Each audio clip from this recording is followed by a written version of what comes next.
Hello. आज हम आप लोगों के साथ class 10th exercise 3.5 question number 4 का 5 एनसीईआरटी का मैथ्स बुक से लेके आए हैं। एक्सरसाइज 3.5 से पहले का जितना भी क्वेश्चन बचा हुआ था, जो भी था, वो हमने सारा आप लोग को कंप्लीट करवा दिया है। आज एक्सरसाइज 3.5 का 4 का 5 मतलब कि इस एक्सरसाइज का लास्ट क्वेश्चन है। ठीक है, आप लोग अच्छे से देखिए और समझिए। देखिए प्रश्न क्या है। एक आयत का क्षेत्रफल 9 वर्ग इकाई कम हो जाता है। ठीक है, एक कोई आयत है, ठीक है, उसका जो क्षेत्रफल है वह 9 वर्ग इकाई कम हो जाता है यदि उसकी लंबाई 5 इकाई कम कर दी जाती है। ठीक है, उसकी लंबाई को 5 इकाई कम कर दिया जाता है और चौड़ाई को 3 इकाई बढ़ा दी जाती है। लंबाई चौड़ाई बढ़ाना और कम करना। यदि हम लंबाई को 3 इकाई और चौड़ाई को 2 इकाई बढ़ा दें तो क्षेत्रफल 67 वर्ग इकाई बढ़ जाती है। तो आयत की विमाएं निकालिए। तो ये देखिए, ये रहा आयत, इसको लंबाई बोलते हैं, इसको चौड़ाई बोलते हैं। ठीक है, तो यहाँ बोला है आयत की विमाएं। विमाएं का यहाँ मतलब है कि इसका लंबाई और चौड़ाई निकाले, मीन्स लंबाई चौड़ाई को ही यहाँ विमा बोल रहा है। ठीक है, तो चलिए हम लोग बनाते हैं। तो जिसको बोला है निकालने के लिए उसको तो हमको मानना पड़ेगा, इसीलिए हम लोग क्या कर रहे हैं, माना कि आयत की लंबाई बराबर x, ठीक है, एवं माना कि आयत की चौड़ाई बराबर x। तो एक बात आप लोग जानते ही होंगे कि आयत का क्षेत्रफल क्या होता है। तो आयत का क्षेत्रफल होता है L इंटू बी। तो हमने लंबाई को माना है x, तो हमने लिख दिया x, इंटू चौड़ाई को माना है y, तो y। तो आयत का क्षेत्रफल क्या हो गया, तो आयत का क्षेत्रफल हो गया एक्स वाई। कोई दिक्कत नहीं। अब चलते हैं प्रश्न की ओर। यदि उसकी अब समीकरण हम लोग निकालते हैं। यदि उसकी लंबाई 5 इकाई कम कर दी जाती है, लंबाई क्या है मेरा, लंबाई है मेरा x, तो x को क्या करना है, 5 इकाई कम कर दी जाती है और चौड़ाई 3 इकाई बढ़ा दी जाती है। चौड़ाई क्या है y, y को 3 इकाई बढ़ा दी जाती है तो 9 वर्ग इकाई कम हो जाता है। यह जो इसका क्षेत्रफल आता है वह 9 वर्ग इकाई कम हो जाता है। कोई दिक्कत नहीं है, जो प्रश्न बोल रहा है आराम से हमने भाषा में लिख दिया। समीकरण इसका हम क्या करेंगे, जो यहाँ भाषा बोल रहा था इसका हमने लिख दिया इक्वेशन।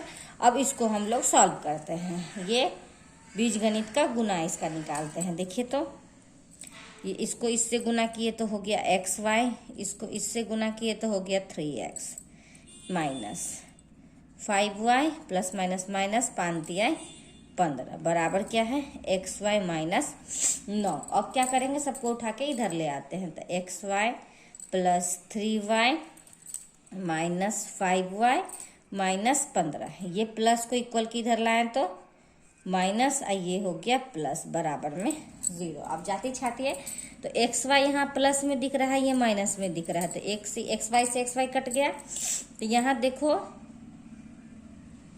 ये 3x, सॉरी ये 3x था, तो ये 3x है, तो 3x हमने लिख दिया माइनस 5y। ये देखो माइनस प्लस माइनस हो रहा है, तो 15 में से 9 घटाए तो कितना आ गया 6। अब इसको इक्वेशन फॉर्म में ले आओ, 3x माइनस 5y बराबर में 6, समीकरण 1। कोई दिक्कत नहीं। अब लिखो पुनः। अब क्या प्रश्न बोल रहा है, यदि हम लंबाई को 3 इकाई और चौड़ाई को 2 इकाई बढ़ा दे, मीन्स लंबाई को भी 2 इकाई और चौड़ाई को भी 2 इकाई बढ़ा दे तो क्षेत्रफल 67 वर्ग इकाई बढ़ जाती है। तो क्षेत्रफल जो है 67 बढ़ जाता है। कितना आसान प्रश्न है, देखिए। अब इसको सॉल्व कीजिए। ये हो गया एक्स वाई, ये हो गया प्लस 2x प्लस 2y, आप प्लस 2 दूनी 4 बराबर में एक्स वाई आप प्लस 67। ठीक है, अब देखो x y plus 2x plus 2y plus 4, इसको इधर ले आते हैं, माइनस एक्स वाई और माइनस 67 बराबर में 0। ठीक है, समझ में आ रहा है। अब ये प्लस ये माइनस खत्म हो गया, तो हो गया 2x प्लस 2y। अब इसको देखिए तो इसको माइनस करेंगे 67 में से 4,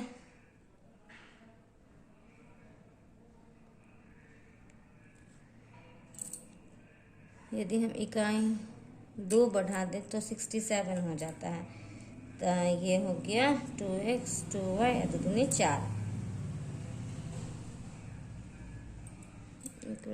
यदि हम इकाई को 3, यहाँ सॉरी यहाँ इकाई को 3 बोला था, यही हमको गलती हो गई। देखो xy प्लस 2x, ये 3y हो जाएगा, सॉरी 3y आप प्लस ये 3 दूनी 6। ठीक है, तो ये हो गया, ठीक है, तो ये हो गया xy, ये हो गया 2x, ये हो जाएगा 3y और ये हो जाएगा 6। तो देखिए, तो ये हो गया 3y, इसमें से इसको घटाएं तो हो गया ये -61 बराबर 0। तो हो गया 2x प्लस 3y बराबर 61, समीकरण 2। देखिए थोड़ा सा यहाँ पे अंक मेरा उल्टा लिखा गया था, x प्लस 3। यहाँ बोला यदि हम लंबाई को 3 इकाई, तो लंबाई को 3 और चौड़ाई को 2 बढ़ाते हैं तो क्षेत्रफल 67 हो जाता है। तो हमसे यहाँ 2 लिखा गया था, तो यहाँ xy 2x फिर 3y या 3 दूनी 6। कोई दिक्कत नहीं समझने में कोई। अब समीकरण मेरा दोनों हो गया है, तो आप इसको आराम से सॉल्व कर दो। तो चलिए समीकरण को देखिए पहले यहाँ ध्यान से।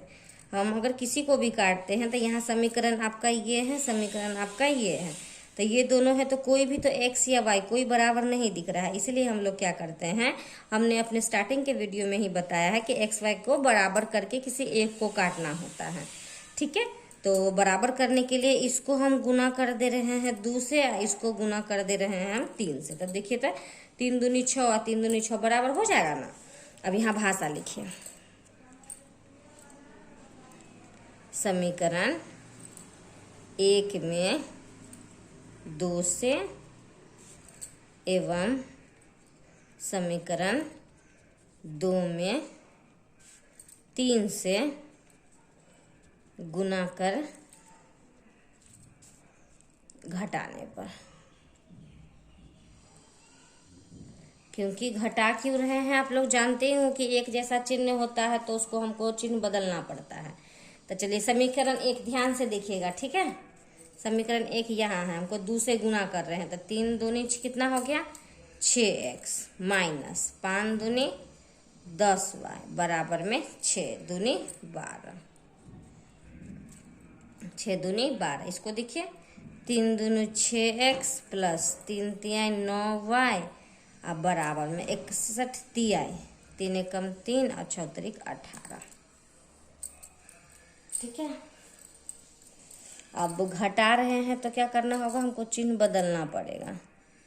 तो ये तो खत्म हो गया, माइनस माइनस प्लस, तो ये हो गया माइनस 10 9 19y बराबर माइनस, इसमें से इसको घटाइए तो 8 में से 2 गया 1, 8 में से गया 7 1। ठीक है, ये माइनस से माइनस खत्म, तो 19y बराबर 171। तो y बराबर क्या 171 अब बटा में 19 को इससे काट दोगे तो ये 9 बार में कट गया, तो y बराबर हो गया 9। ठीक है, अब देखो y का मान समीकरण 1 या 2, y का मान समीकरण 1 में डालने पर, समीकरण 1 क्या था मेरा 3x माइनस 5y बराबर में हो गया 6। तो 3x माइनस 5 गुने y के जगह पर कितना 9 बराबर 6, तो 6x माइनस 5 9 45 बराबर 6। 3x बराबर 6 माइनस इधर चला गया तो प्लस, तो 3x बराबर 6 5 11 4 1 5। ठीक है, x बराबर कितना 51 बटा में 3, तो 3 एकम 3 और 3 सत्ते 21, x बराबर 17। x हम लोग क्या x बराबर निकला है 17 और y बराबर निकला है 9, मीन्स लंबाई बराबर हो गया 17 और चौड़ाई बराबर हो गया 9। बस हो गया ये प्रश्न खत्म। ठीक है, एकदम बहुत ही आसान प्रश्न था। जैसे जैसे बस भाषा बोल रहा था वैसे लिखते ही चला जाना था। उसके बाद जब समीकरण आप लोग लिख लिए उसके बाद तो कोई दिक्कत नहीं है समीकरण को सॉल्व करने में। ठीक है, तो चलो आज हम लोगों ने एक्सरसाइज 3.5 को ख़त्म कर दिया है। ठीक है, अब नेक्स्ट वीडियो में जो है हम 3.6 लेके आएंगे। हमें उम्मीद है कि आप लोगों को अच्छी तरह से समझ में आ रहा होगा मेरा भाषा, मेरा बनाने का तरीका। अगर आप लोग को अच्छी तरह से समझ में आ रहा है या कोई दिक्कत हो रहा है कुछ भी, तो हमें कमेंट करके ज़रूर बताइए। अगर आपको अच्छी तरह से समझ में आ रहा है तो प्लीज़ मेरे चैनल को लाइक कीजिए, सब्सक्राइब कीजिए और जितना ज़्यादा से ज़्यादा हो सकता है उसको शेयर कीजिए। और अगर पहली बार आप मेरे वीडियो को देख रही हैं तो जो नीचे जो एक दायां साइड में जो बेल आइकन दिया हुआ है उसको सब्सक्राइब कीजिए, ताकि हम जो भी नेक्स्ट वीडियो डालें वो सबसे पहले आप लोग के पास आ जाए। ठीक है, फिर मिलते हैं नेक्स्ट वीडियो में। Thank you.